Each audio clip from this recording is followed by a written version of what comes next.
Numbers 22. Then the people of Israel traveled to the plains of Moab and camped east of the Jordan River, across from Jericho. Balak, son of Zippor, the Moabite king, had seen everything the Israelites did to the Amorites. And when the people of Moab saw how many Israelites there were, they were terrified. The king of Moab said to the elders of Midian, "This mob will devour everything in sight, like an ox devours grass in the field." So Balak, king of Moab, sent messengers to call Balaam, son of Beor, who was living in his native land of Pethor, near the Euphrates River. His message said, "Look, a vast horde of people has arrived from Egypt. They cover the face of the earth and are threatening me. Please come and curse these people for me, because they are too powerful for me. Then perhaps I will be able to conquer them and drive them from the land. I know that blessings fall on any people you bless, and curses fall on people you curse." Balak's messengers, who were elders of Moab and Midian, set out with many to pay Balaam to place a curse upon Israel. They went to Balaam and delivered Balak's message to him. "Stay here overnight," Balaam said.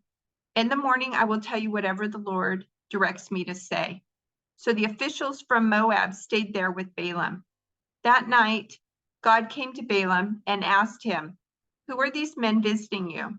Balaam said to God, "Balak, son of Zippor, king of Moab, has sent me this message. Look, a vast horde of people has arrived from Egypt, and they covered the face of the earth. Come and curse these people for me. Then perhaps I will be able to stand up to them and drive them from the land." But God told Balaam, "Do not go with them. You are not to curse these people, for they have been blessed." The next morning, Balaam got up and told Balak's officials, "Go on home. The Lord will not let me go with you." So the Moabite officials returned to King Balak and reported, "Balaam refused to come with us." Then Balak tried again. This time he sent a larger number of even more distinguished officials than those he had sent the first time. They went to Balaam and delivered this message to him. "This is what Balak, son of Zippor, says. Please do not let anything stop you from coming to help me. I will pay you very well and do whatever you tell me. Just come and curse these people for me."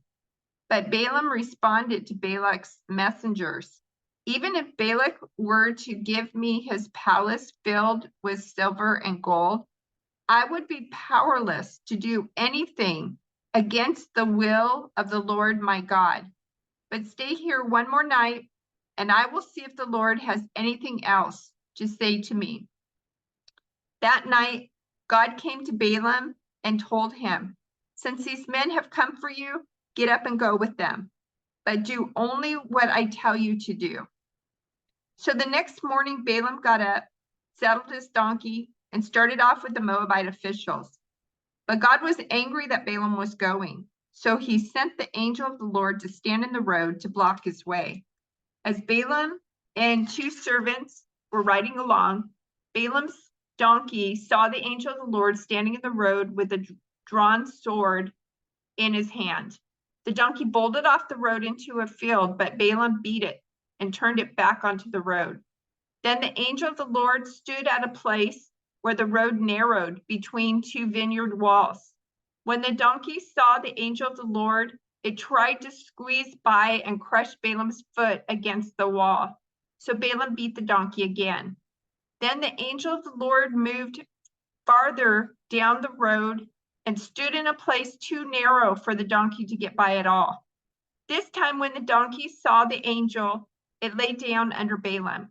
In a fit of rage, Balaam beat the animal again with his staff. Then the Lord gave the donkey the ability to speak. "What have I done to you that deserves your beating me 3 times?" it asked Balaam. "You have made me look like a fool," Balaam shouted. "If I had a sword with me, I would kill you." "But I am the same donkey you have ridden all your life," the donkey answered. "Have I ever done anything like this before?" "No," Balaam admitted. Then the Lord opened Balaam's eyes, and he saw the angel of the Lord standing in the roadway with a drawn sword in his hand. Balaam bowed his head and fell face down on the ground before him. Why did you beat your donkey those 3 times? The angel of the Lord demanded. Look, I have come to block your way because you are stubbornly resisting me. 3 times the donkey saw me and shied away. Otherwise, I would certainly have killed you by now and spared the donkey. Then Balaam confessed to the angel of the Lord, I have sinned. I didn't realize you were standing in the road to block my way. I will return home if you are against my going. But the angel of the Lord told Balaam, go with these men, but say only what I tell you to say. So Balaam went on with Balak's officials. When King Balak heard that Balaam was on the way, he went out to meet him at a Moabite town on the Arnon River at the farthest border of his land. Didn't I send you an urgent invitation? Why didn't you come right away? Balak asked Balaam. Didn't you believe me when I said I would reward you richly? Balaam replied, look, now I have come, but I have no power to say whatever I want. I will speak only the message that God puts in my mouth. Then Balaam accompanied Balak to Kiriath Huzoth, where the king sacrificed cattle and sheep. He sent portions of the meat to Balaam and the officials who were with him. The next morning, Balak took Balaam up to Bamoth Baal. From there, he could see some of the people of Israel spread out below him. Then Balaam said to King Balak, build me 7 altars here and prepare 7 young bulls and 7 rams for me to sacrifice. Balak followed his instructions, and the 2 of them sacrificed a young bull and a ram on each altar. Then Balaam said to Balak, stand here by your burnt offerings, and I will go to see if the Lord will respond to me. Then I will tell you whatever he reveals to me. So Balaam went alone to the top of a bare hill, and God met him there. Balaam said to him, I have prepared 7 altars and have sacrificed a young bull and a ram on each altar. The Lord gave Balaam a message for King Balak. Then he said, go back to Balak and give him my message. So Balaam returned and found the king standing beside his burnt offerings with all the officials of Moab. This was the message Balaam delivered. Balak summoned me to come from Aram. The king of Moab brought me from the eastern hills. Come, he said, curse Jacob for me. Come and announce Israel's doom. But how can I curse those whom God has not cursed? How can I condemn those whom the Lord has not condemned? I see them from the cliff tops. I watch them from the hills. I see a people who live by themselves, set apart from other nations. Who can count Jacob's descendants, as numerous as dust? Who can count even 1/4 of Israel's people? Let me die like the righteous. Let my life end like theirs. Then King Balak demanded of Balaam, what have you done to me? I brought you to curse my enemies. Instead, you have blessed them. But Balaam replied, I will speak only the message that the Lord puts in my mouth. Then King Balak told him, come with me to another place. There you will see another part of the nation of Israel, but not all of them. Curse at least that many. So Balak took Balaam to the plateau of Zophim on Pisgah Peak. He built 7 altars there and offered a young bull and a ram on each altar. Then Balaam said to the king, stand here by your burnt offerings while I go over there to meet the Lord. And the Lord met Balaam and gave him a message. Then he said, go back to Balak and give him my message. So Balaam returned and found the king standing beside his burnt offerings with all the officials of Moab. What did the Lord say? Balak asked eagerly. This was the message Balaam delivered. Rise up, Balak, and listen. Hear me, son of Zippor. God is not a man, so he does not lie. He is not human, so he does not change his mind. Has he ever spoken and failed to act? Has he ever promised and not carried it through? Listen, I received a command to bless. God has blessed and I cannot reverse it. No misfortune is in his plan for Jacob. No trouble is in store for Israel. For the Lord their God is with them. He has been proclaimed their king. God brought them out of Egypt. For them, he is as strong as a wild ox. No curse can touch Jacob. No magic has any power against Israel. For now it will be said of Jacob, what wonders God has done for Israel. These people rise up like a lioness, like a majestic lion rousing itself. They refuse to rest until they have feasted on prey, drinking the blood of the slaughtered. Then Balak said to Balaam, fine, but if you won't curse them, at least don't bless them. But Balaam replied to Balak, didn't I tell you that I can only do what the Lord tells me? Then King Balak said to Balaam, come, I will take you to one more place. Perhaps it will please God to let you curse them from there. So Balak took Balaam to the top of Mount Peor, overlooking the wasteland. Balaam again told Balak, build me 7 altars and prepare 7 young bulls and 7 rams for me to sacrifice.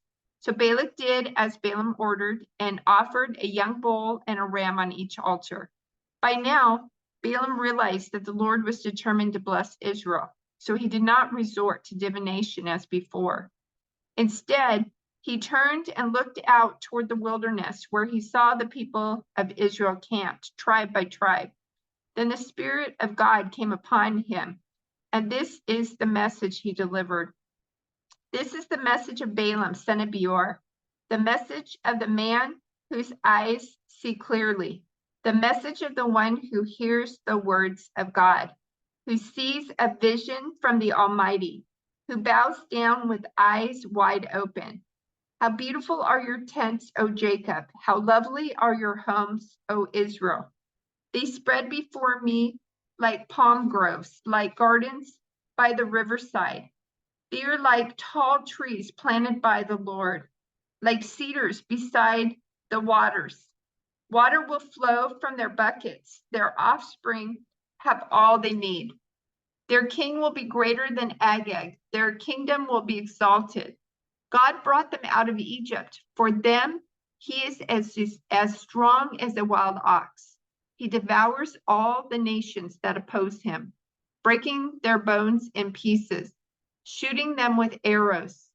Like a lion, Israel crouches and lies down. Like a lioness, who dares to arouse her?